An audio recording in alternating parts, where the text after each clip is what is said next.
नमस्कार साथियों, मैं आपका दोस्त रामतीर्थ भारती आप सभी का स्वागत करता हूं आपके अपने YouTube channel economics and NCERT में। साथियों, ये हमारी क्लास नंबर 9 है क्रैश कोर्स की। और आज हमारी यूनिट नंबर 4 स्टार्ट हो रही है, जिसमें हम आपको पब्लिक इकोनॉमिक्स का पार्ट फर्स्ट कराएंगे। ठीक है साथियों, तो करते हैं क्लास की शुरुआत। उससे पहले मैं एक चीज़ और बता दूँ कि हमारे यहाँ हमारे इस चैनल के माध्यम से आपको मैक्रो, माइक्रो, माइक्रो, मैक्रो और ग्रोथ एंड डेवलपमेंट, ये 3 यूनिट कंप्लीट कराई जा चुकी हैं। तो आपको अगर ये क्लासें हमारी देखनी है तो आपको डिस्क्रिप्शन में लिंक मिल जाएगा, वहाँ जाकर आप क्लासों को देख सकते हैं। तो साथियों, आज हम स्टार्ट करते हैं हमारी नवीं क्लास, यानी कि पब्लिक इकोनॉमिक्स पार्ट फर्स्ट। तो साथियों, सबसे पहले हम बात करेंगे पब्लिक रेवेन्यू की। किसकी साथियों? Public revenue.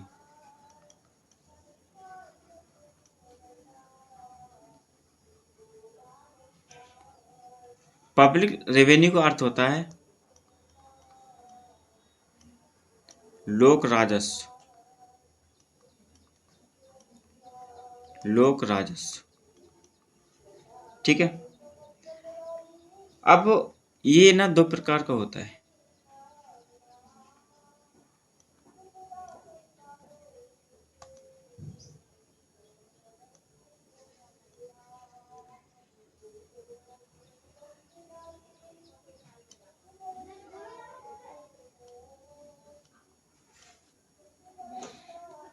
ये एक तो होता है डायरेक्ट टैक्स, इसको हम ना टैक्स भी बोल सकते हैं, ठीक है, यानी कर। और एक हमारा जो होता है डायरेक्ट टैक्स, इसको हम टैक्स भी बोलेंगे, ठीक है, कर। और ये हमारा इनडायरेक्ट टैक्स, ठीक है, इसको हम बोलते हैं प्रत्यक्ष कर। क्या बोलते हैं? प्रत्यक्ष कर। और ये हमारा अप्रत्यक्ष कर, ठीक है। अब साथियों, इन दोनों में क्या डिफरेंस होता है प्रत्यक्ष कर और अप्रत्यक्ष कर में? तो प्रत्यक्ष कर को हम कह सकते हैं कि ये जिस व्यक्ति पर लगता है ना, जिस व्यक्ति पर लगता है वही व्यक्ति इसको वहन करता है, इसको वहन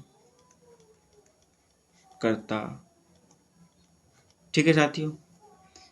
वहीं अगर हम इनडायरेक्ट टैक्स के बारे में बात करें, अप्रत्यक्ष कर के बारे में बात करें, तो ये लगता तो किसी पर है, ठीक है, लगता किसी, लेकिन इसका जो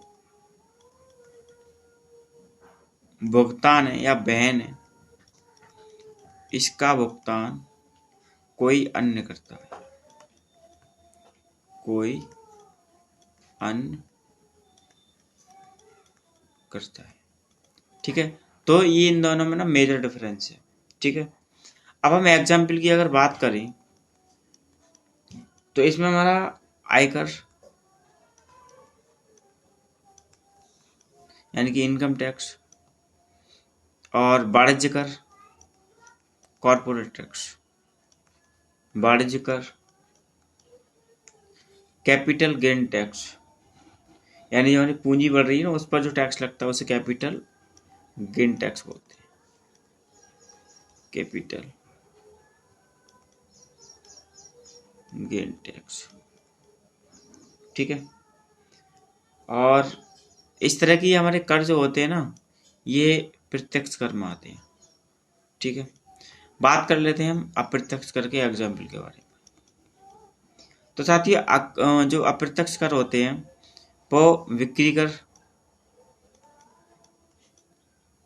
कर, सेवा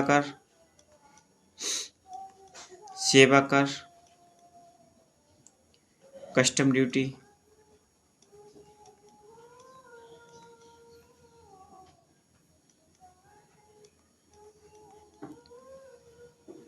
और हमारा एक्साइज ड्यूटी,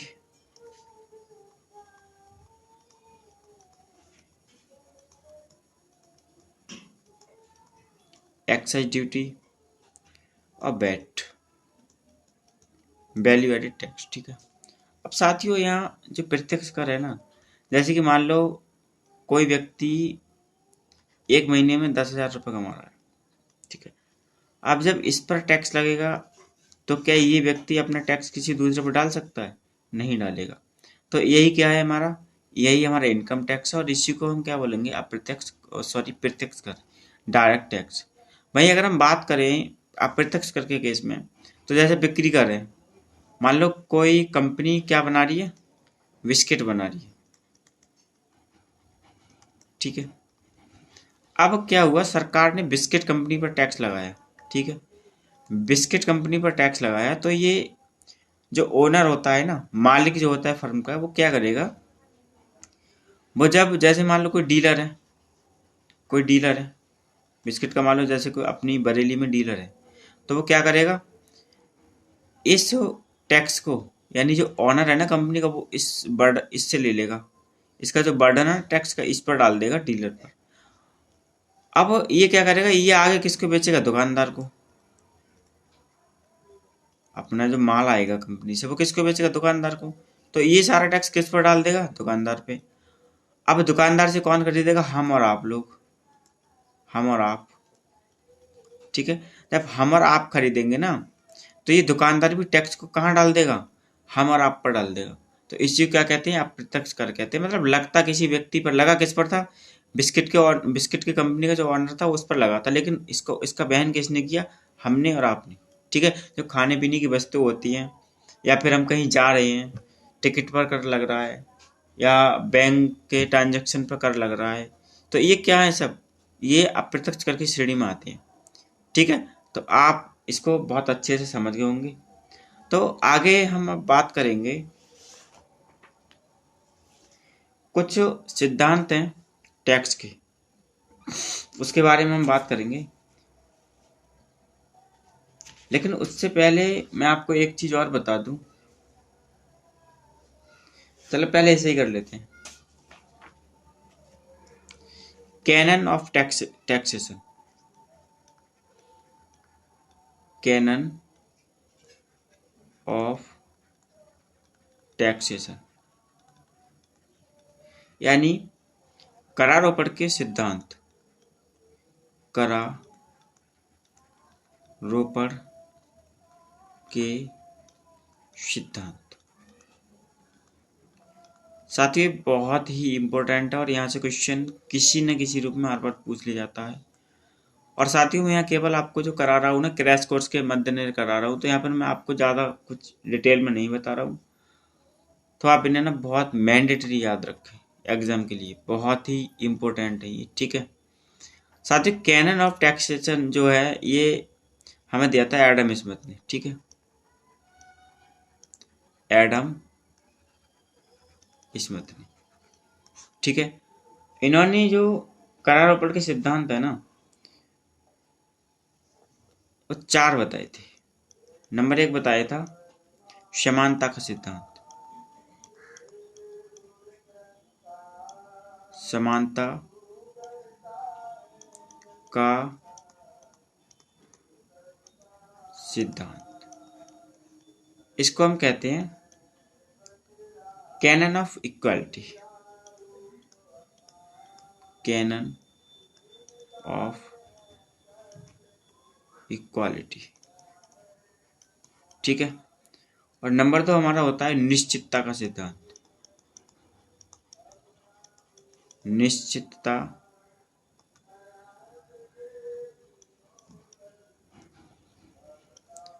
निश्चितता का सिद्धांत।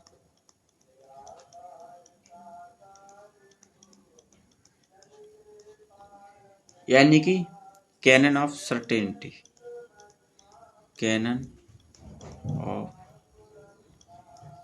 सर्टेनिटी। नंबर 3 हमारा जो है सुविधा का सिद्धांत,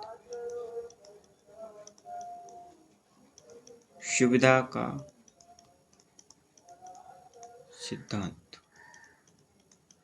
ठीक है। Canon of convenience, canon of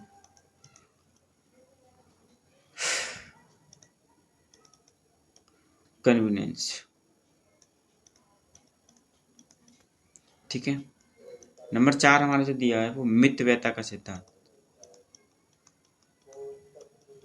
मितव्ययता का सिद्धांत, कैनन ऑफ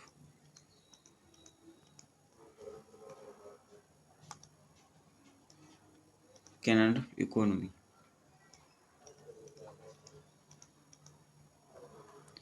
तो साथियों ये जो सिद्धांत है ना, ये इसके बारे में है कि एक टैक्स में क्या क्या सुविधाएं होनी चाहिए। ठीक है। जब किसी व्यक्ति पर कर लगे तो उनमें क्या क्या खासियत होनी चाहिए, क्या क्या जो कह सकते हैं हम गुण होने चाहिए। तो समानता का सिद्धांत हो, निश्चितता का सिद्धांत हो, सुविधा का सिद्धांत हो और मितव्ययता का सिद्धांत हो। तो ठीक है साथियों, ये आप याद रखें। डायरेक्ट क्वेश्चन आता है कि किसने दिए थे, कैनन ऑफ टैक्सेशन। तो ये दिए थे हमारे एडम स्मिथ साहब। ठीक है। आगे कैनन ऑफ टैक्सेशन जो है ना, कैनन ऑफ टैक्सेशन, टैक्सेशन। ठीक है। ये एडम स्मिथ के साथ साथ एक हमारे अर्थशास्त्री और हुए हैं, उन्होंने भी दिए और उनका नाम है करारोपण के सिद्धांत, कैनन ऑफ टैक्सेशन। ठीक है। तो ये एडम स्मिथ के साथ साथ एक हमारे अर्थशास्त्री हुए थे वेस्टविल। कौन साथी हो? वेस्टविल।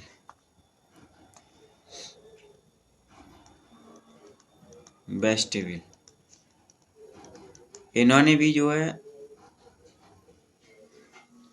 करारोपण के सिद्धांत, इन्होंने 5 सिद्धांत दिए हैं। नंबर 1 दिया है इन्होंने canon of productivity, canon of productivity, productivity यानी कि उत्पादकता का सिद्धांत, उत्पादकता का सिद्धांत, उत्पादकता का सिद्धांत। ठीक है। और नंबर जो इन्होंने दिया था canon of elasticity, canon of elasticity. ठीक है। यानी कि लोच का सिद्धांत, लोच का सिद्धांत। नंबर 3 इन्होंने दिया था विविधता का सिद्धांत यानी canon of diversity, canon of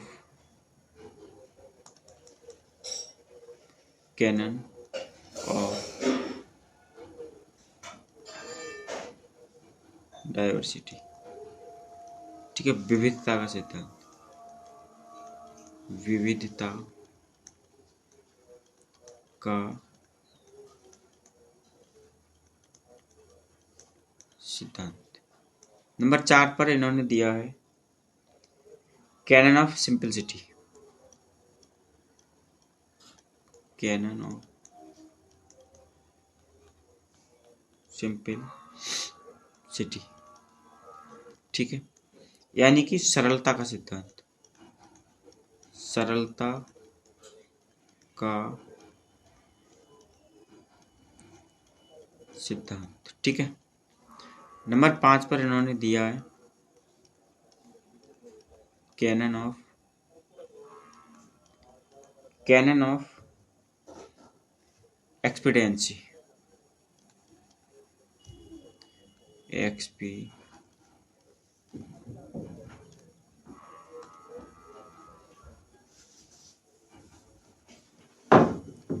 ठीक है। इसको हम कहते हैं वांछनीयता का सिद्धांत, वांछनीयता का सिद्धांत।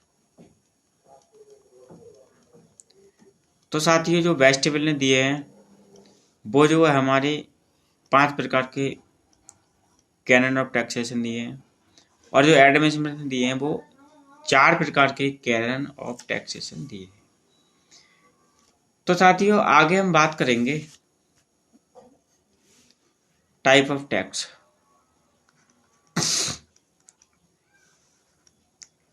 टाइप ऑफ टैक्स यानी कि टैक्सेस, करों के प्रकार, करों के प्रकार। ठीक है साथियों। तो जो करों के जो प्रकार होते हैं हमें एक ग्राफ बनाएंगे। ठीक है।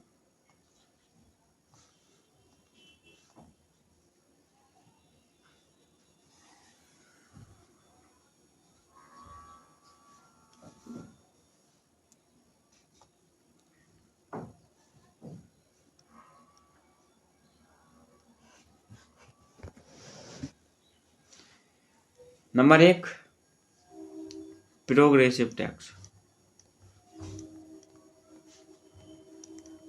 Progressive tax. और नंबर 2 हमारा regressive tax, regressive tax. Number 3 proportional tax, proportional tax. इसको हम बोलते हैं प्रगतिशील कर,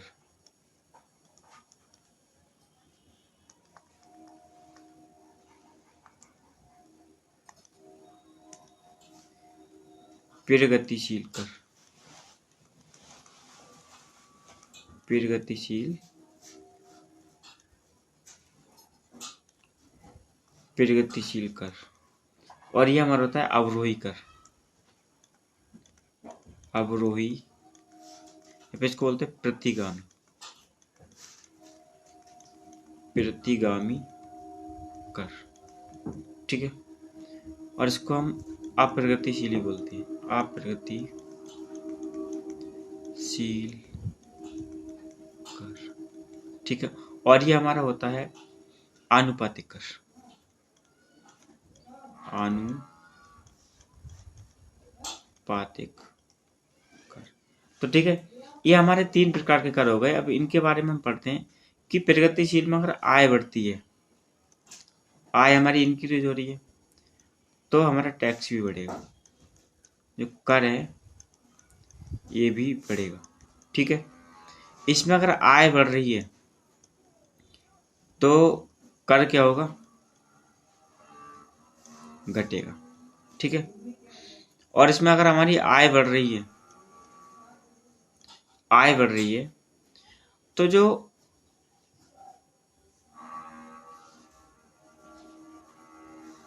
जैसे कि आय बढ़ी, ठीक है। अब मान लो आपकी आय यहाँ पर कितनी है, 10,000 है। ठीक है। आपकी आय 10,000 है। ठीक है। लेकिन क्या होगा कि जो टैक्स रेट है ना, टैक्स रेट मान लो इस पर कितना है, इस पर 10% टैक्स रेट है। ठीक है। मतलब आपकी आय होगी कल को 20,000। ठीक है। तो इस पर भी आपका जो टैक्स रेट है ना वो 10% ही रहेगा। यानी यहाँ पर क्या है कि टैक्स रेट हमारा कभी नहीं बदलता है। टैक्स रेट हमारा यानी जो कर की दर है ना, कर की दर चेंज नहीं होती है, नो चेंज, ठीक है। लेकिन जो टैक्स का अमाउंट है ना, टैक्स का अमाउंट है ये बढ़ता है। क्यों? क्योंकि 10,000 का अगर आप 10% निकालेंगे तो 1,000 आएगा। वहीं अगर 10% इसका निकालेंगे तो 2,000 आएगा। तो आपने देखा कि टैक्स रेट वही है, लेकिन जैसे जैसे आय बढ़ रही है वैसे टैक्स का पैसा बढ़ रहा है।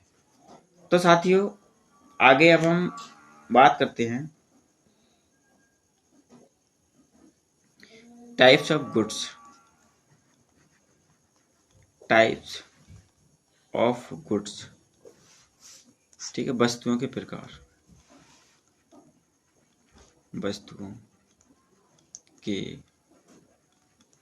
प्रकार। तो साथियों, यहाँ हम एक टेबल बनाएंगे, ठीक है।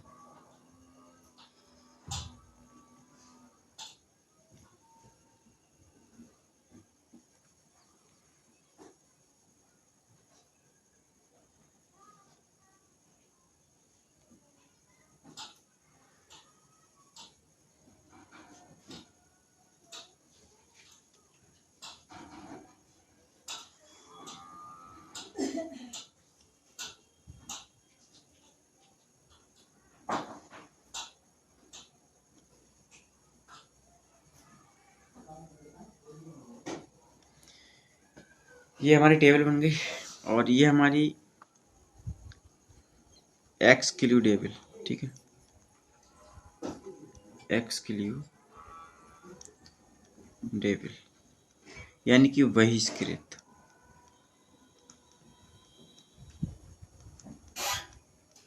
ठीक है। और दूसरी हमारी नॉन एक्सक्लूडेबल,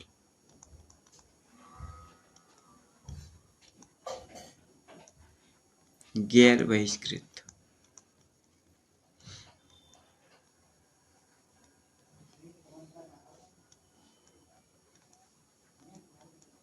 गैर बहिष्कृत। और ये आएगा हमारा राइवल यानी कि प्रतिद्वंदी। क्या? प्रतिद्वंदी। और ये हमारा आएगा non rival,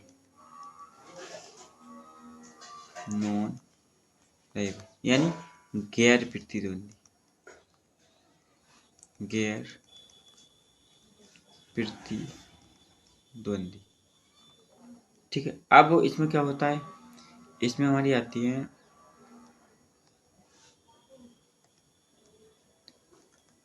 private good, private goods यानी कि निजी वस्तु। इनको हम बोलते हैं टिपिकल गुड। ठीक है, टिपिकल गुड्स जैसे कि क्लॉथ्स यानी कपड़े, फूड खाना, ठीक है, फ्लावर्स फूल वगैरह, फ्लावर्स ईटीसी। ठीक है। फिर हमारा आता है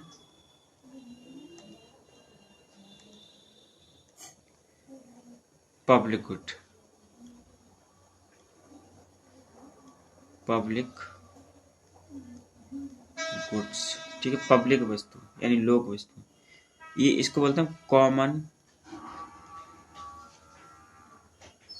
पूल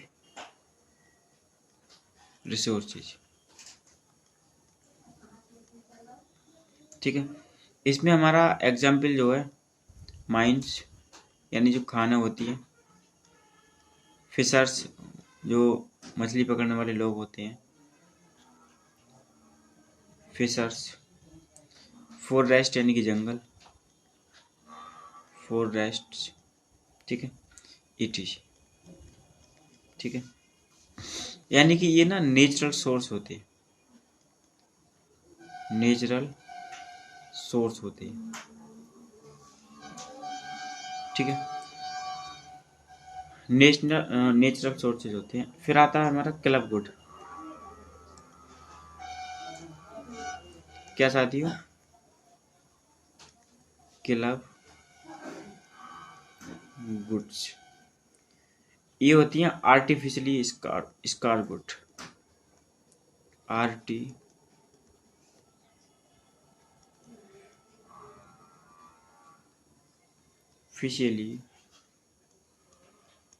स्कार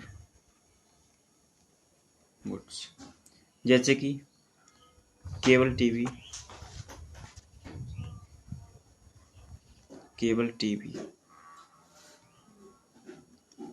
प्राइवेट पार्क्स,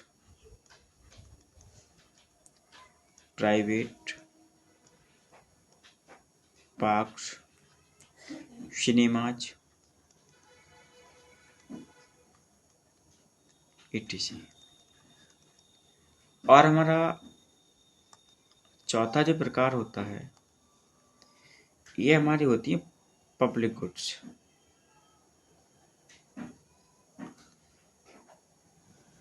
साथियों यहाँ थोड़ा मिस्टेक हुआ है, ये हमारी होती है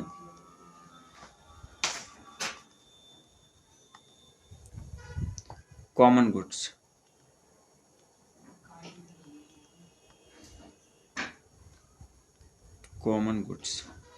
और ये हमारी जो चौथी प्रकार की होती है, इन्हें हम बोलते हैं पब्लिक गुड्स।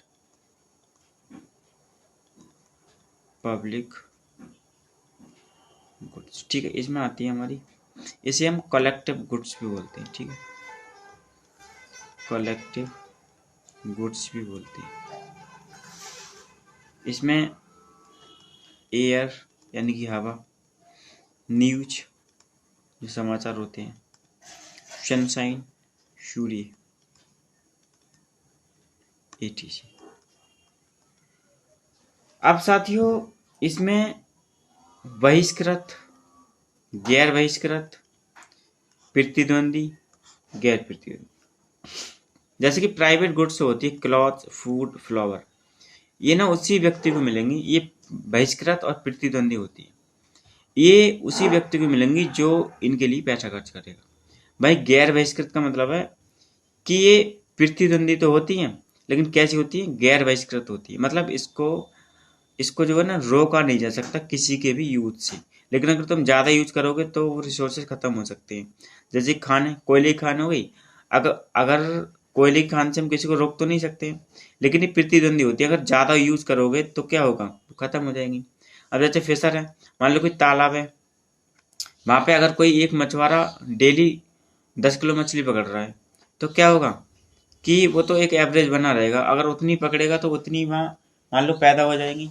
लेकिन अगर कोई वहाँ दूसरा मछुआरा आ जाए तो उसे रोका नहीं जा सकता, क्योंकि ये गैर बहिष्कृत है। तो क्या होगा कि वो रिसोर्स खत्म होने की आशंका रहेगी। ऐसे फॉरेस्ट, जंगल के बारे में। अब आगे हम बात करेंगे क्लब गुड्स के बारे में। तो क्लब गुड्स की क्या होती है? ये बहिष्कृत होती है, लेकिन गैर प्रतिद्वंदी होती है। मतलब इसको बहिष्कृत किया जा सकता है, लेकिन जो इसको पे करेगा, मतलब जो भी पैसे देने को तैयार होगा, उसको ये वस्तुएं दी जाएंगी। जैसे कि केबल टीवी। अब केबल टीवी ये थोड़ी है कि हर किसी को दे दी जाएगी। जो इसको पे करेगा, जो केबल टीवी के लिए पे करेगा, उसको हम देंगे। प्राइवेट पार्क हो गया। प्राइवेट पार्क में क्या है? प्राइवेट पार्क में जो टिकट लेके जाएगा उसको अंदर जो है ले लिया जाएगा, लेकिन इसको बहिष्कृत नहीं कर सकते हम। जो व्यक्ति पैसा देगा उसको हम मतलब अंदर जाने देंगे, घूमने देंगे।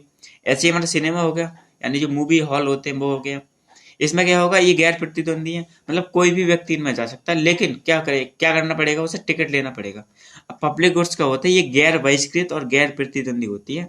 जैसे कि एयर, आप किसी को सांस लेने से रोक सकते हैं? नहीं रोक सकते, और इसके लिए किसी को पैसा भी देना नहीं पड़ता है। न्यूज, खबरें हो गई, खबर को आप मतलब कोई भी, जैसे कि जो DTH होती है, डायरेक्ट टू होम सर्विस, उसमें फ्री में चलती है, कोई नहीं रोक सकता। सनशाइन, सूर्य की जो रोशनी, उसको रोक सकता है? तो कोई नहीं रोक सकता है। तो साथियों आप ये बहुत अच्छे से समझ गए होंगे।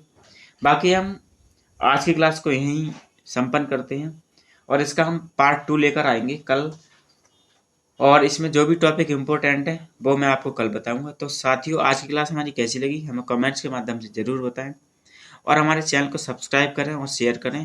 धन्यवाद।